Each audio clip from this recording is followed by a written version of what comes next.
Bismillahirrahmanirrahim. Assalamualaikum warahmatullahi wabarakatuh. Kaifa halukum?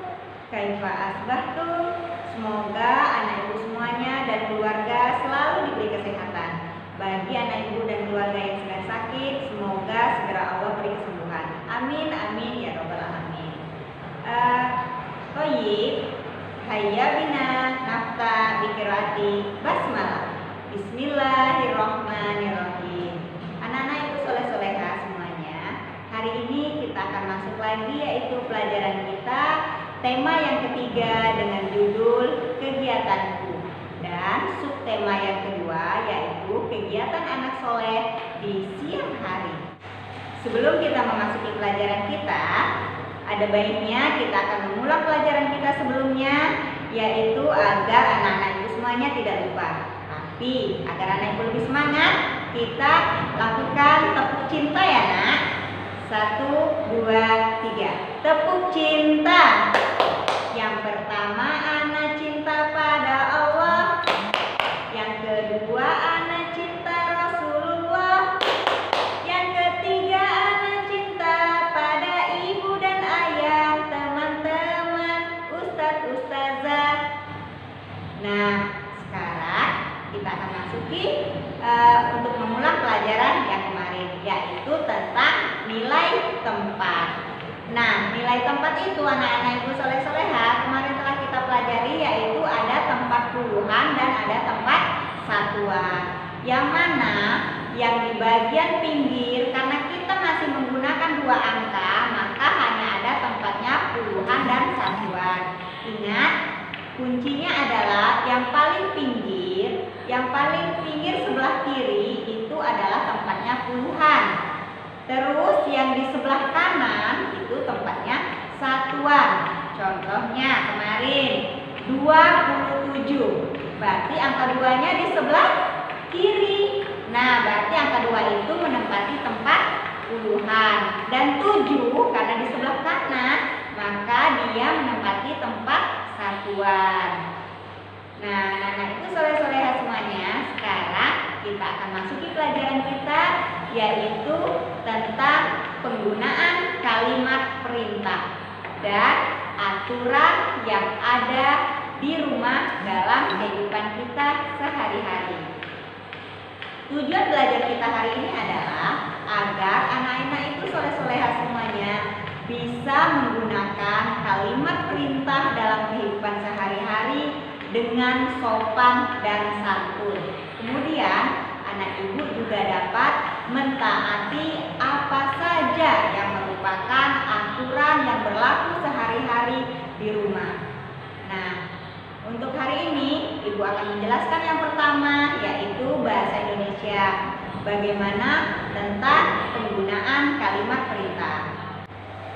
Di mana nak di dalam Al-Quran itu disebutkan bahwa aku tidak menciptakan jin dan manusia kecuali untuk beribadah kepadaku. Nah, di situ ada contoh kalimat perintah.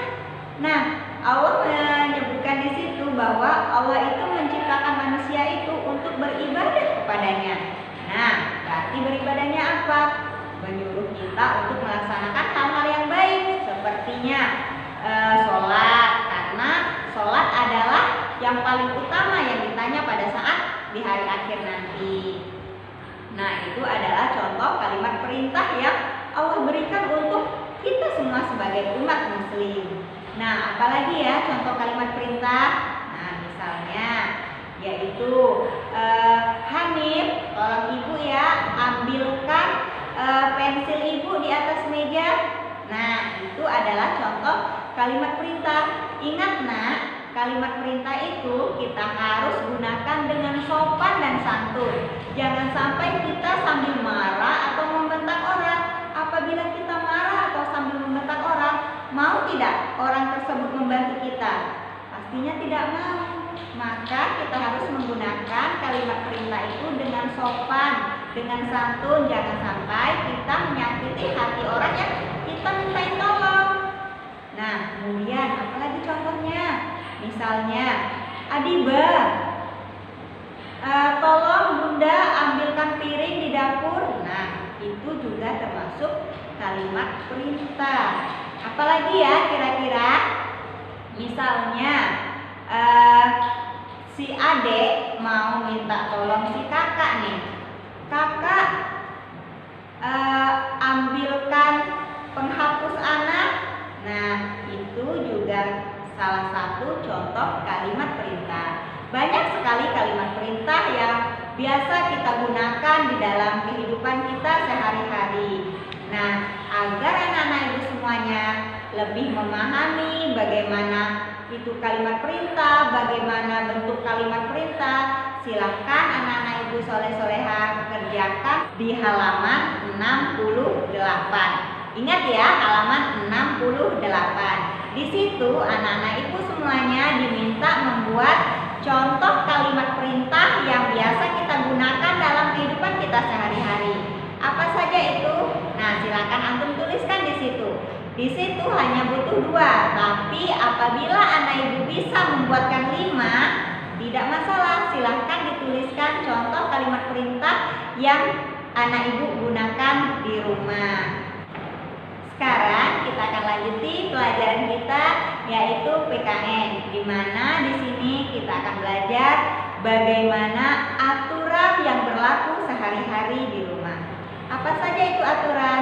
Aturan adalah aturan yang harus kita lakukan, perbuatan atau aktivitas yang harus kita lakukan. Itu adalah aturan.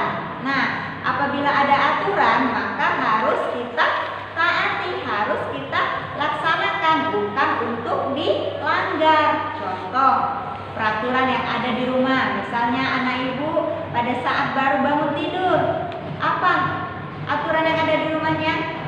Ya, yaitu habis bangun tidur membaca doa. Kemudian anak ibu masuk ke kamar mandi. Pada saat masuk ke kamar mandi, apa yang dilakukan? Kita sudah belajar kan anak-anak ibu? Ya, pada saat masuk ke kamar mandi kita menggunakan kaki kiri dan membaca doa. Kemudian pada saat keluar kita juga menggunakan kaki kanan. Kalau masuknya kaki kiri, maka keluarnya menggunakan kaki kanan dan jangan lupa membaca doa. Kemudian aturan lagi yang ada di rumah, tidak boleh melaksanakan sholatnya lama-lama. Maksudnya apa? Anak ibu harus melaksanakan sholatnya tepat waktu atau di awal waktu. Nah, itu ya anak-anak ibu soleh-soleha. Itu adalah contoh aturan yang ada di rumah. Nah, misalnya ada contoh lagi. Anak ibu pada saat bangun tidur, tempat tidurnya berantakan. Kira-kira aturan di rumahnya apa? Ya, merapikan tempat tidurnya sendiri, merapikan bantalnya, selimutnya dilipat. Nah, itu adalah contoh aturan yang ada di rumah. Apalagi ya anak-anak ibu soleh-soleha, aturan yang ada di rumah. Nah, aturan yang ada di rumah adalah misalnya selesai makan, anak ibu harus meletakkan piringnya di tempat yang kotor agar nanti pada saat mencucinya mudah karena semuanya sudah terkumpul. Nah, kemudian apa lagi anak-anak ibu? Selesai menggunakan barang atau bermain menggunakan mainannya itu harus dirapikan kembali. Nah, itu juga termasuk aturan yang ada di rumah. Kemudian kita tidak boleh membuang sampah pada sembarang tempat. Ya, kita harus membuang sampah itu pada tempatnya. Karena tempatnya sampah itu di tong sampah. Kasihan tong sampahnya. Apabila tidak ada sampah di dalamnya, dianya kelaparan karena nggak ada makanan. Nah, jadi sampah itu tempatnya adalah di tempat sampah atau tong sampah. Itu contoh aturan yang ada di rumah. Kemudian pada saat mengerjakan PR itu adalah di rumah. Itu adalah contoh juga aturan yang ada di rumah. Kemudian setelah menyelesaikan PR, rapikan kembali bukunya, susun kembali bukunya. Nah, menyusun barangnya, menyusun perlengkapannya, dan membereskan perlengkapannya. Itu adalah contoh aturan yang berlaku di rumah. Nah, anak-anak itu soleh-soleha, agar anak ibu semuanya lebih memahami tentang pelajaran kita hari ini, yaitu tentang perilaku baik atau aturan yang berlaku di rumah. Silakan anak-anak ibu soleh-soleha kerjakan bukunya, yaitu di halaman 64. Di halaman 64 itu anak ibu akan mengerjakan tugas, yaitu menyusun kalimat. Nah, kemudian yang keduanya adalah menceklis mana saja yang merupakan aturan yang berlaku di rumah. Itu ya anak-anak ibu soleh-soleha semuanya.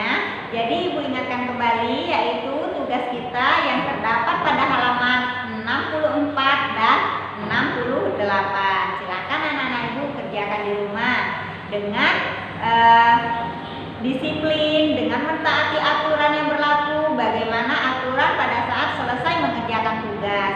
Ingat nak, apabila kita disiplin dalam melakukan, terbiasa disiplin dalam melakukan setiap kegiatan, maka keuntungannya untuk kita juga. Apapun yang kita kerjakan, semuanya akan tersusun dengan rapi. Adapun kesimpulan kita untuk hari ini adalah bahwa penggunaan kalimat perintah itu harus digunakan dengan kata yang sopan, dengan kata yang santun. Jangan sampai kita memerintahkan orang tetapi kita melukai hati orang tersebut atau membuat orang tersebut marah kepada kita. Nah, itu yang pertama. Kesimpulan yang kedua yaitu tentang aturan. Aturan-aturan yang ada di rumah itu dibuat agar kita melaksanakannya. Jadi aturan itu harus kita laksanakan, harus kita taati. Jangan sampai kita melanggar aturan yang ada tersebut. Apabila kita melanggar, maka suasana di rumah akan menjadi kacau karena kita tidak mentaati aturan. Tapi apabila anak-anak ibu soleh-soleha semuanya disiplin dalam melaksanakan aturan, menjalankan aturan, maka suasana rumah itu akan terasa nyaman, tentram, dan menyenangkan. Nah, ingat nah ya, disiplin itu adalah kunci kesuksesan seseorang. Baik, hayya bina naftatim bi qiraati hamdalah. Alhamdulillahirabbil alamin dan wassalamualaikum warahmatullahi wabarakatuh.